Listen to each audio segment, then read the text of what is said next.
guys, welcome to the second video in our Gavel estate planning workflow series. This video is going to focus on the different types of intake forms you can build for yourself in Gavel and which ones would best suit your needs. There are a few different options for the type of workflow that you can build for yourself in Gavel. The first type of intake workflow that you can build is going to be completely client-facing. Your client will answer all of the questions necessary to generate legal documents, and those legal documents will output directly to your client at the end of the workflow. Your second option is a completely client-facing intake workflow where they will answer all of the questions necessary to generate legal documents, but those legal documents will not output directly to your client at the end of the workflow. Only you will be able to access those generated legal documents. Your last option is a partially client-facing process and a partially internal process. So you'll have a client-facing intake workflow. Your client will answer the questions within that workflow, and then those answers will be pushed into a subsequent workflow. They'll pre-populate, and then you'll finish answering additional questions to then generate your legal documents. I'm going to walk you through an example of each type of these workflows and explain what the best use case for each is. Your first option is that intake form that will output documents directly to your client, and I'm going to walk you through an example of that right now. So this is an overview of what your client would see. So they'll see a page where they can fill out their information, and they'll fill out their estate planning choices. Once they've completed filling out all of their choices, they'll see this review page. They can review all of their choices, make any changes if necessary. Then they'll hit this continue button. And then documents are generated and output directly to them in PDF format. They can download these documents. You can see it populated with all the information they entered into that workflow. They can take these documents, they can print them, take them somewhere else to sign and notarize.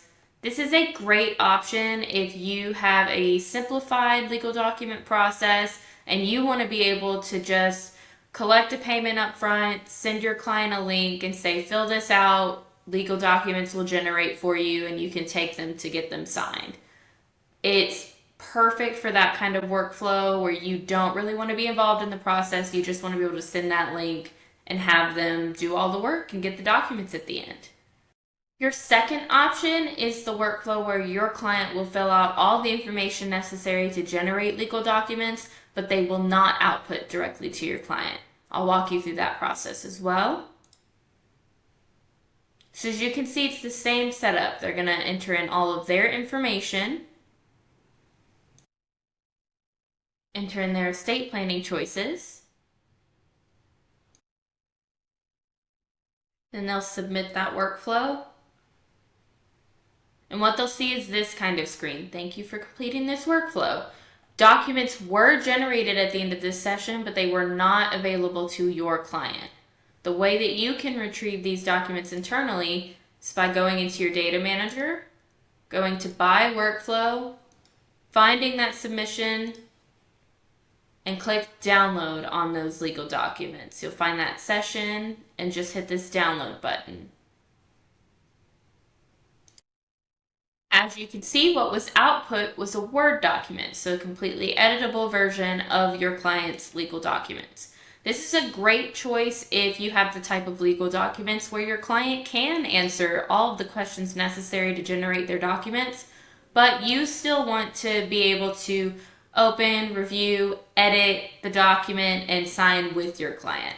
This makes it so that they're doing all the work to generate the documents, but you still have final control over the product.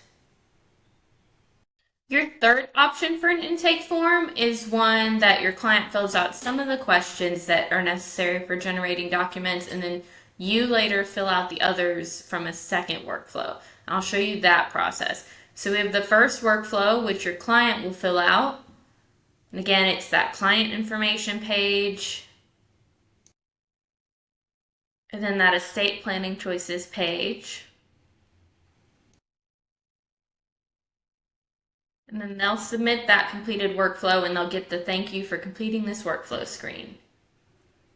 Once your client has finished filling out that workflow, you can then push their answers into a second workflow that has additional questions for you by going into your data manager, finding that workflow that you want to push from, that session that was just done. You'll click here. You'll choose the workflow that has the additional questions for you to fill out. Click this push into workflow button. And as you can see, it skipped those first 2 pages. These are already filled out with that information that your client submitted in their workflow. So these 2 workflows were built to go together. These variables match between the 2 workflows. So when you push them, the information from the first workflow carries over into the second workflow. So you don't have to retype anything that your client submitted. All that information is stuff that they've submitted, and then you're able to push it into this workflow and only have to answer the questions that you need. And then once you submit that, it generates the legal documents for you. This is a great option if you have a more complex set of legal documents, and there are some questions that your client can answer to fill in the information needed. But then there are some questions that you are internally going to have to answer to finish drafting those legal documents. You're able to send your client an intake form with all of the information they can provide for you, and then you just have to fill out what is completely necessary internally. You're not having to double type information or take information from a handwritten paper intake form and then put it into a program. You're able to collect that information directly from your client and then just push it into a second workflow and reuse that data. All right, guys, that brings us to the end of this video. As always, if you'd like some other information, you can go to help.gavel.io. They've got great resources in their Learning Center. If you do not currently have a Gavel account and you'd like to get started, you can use this URL. This link is also available on our page to get started with a free trial account. And you can get in there, play around, and see what you can build for yourself.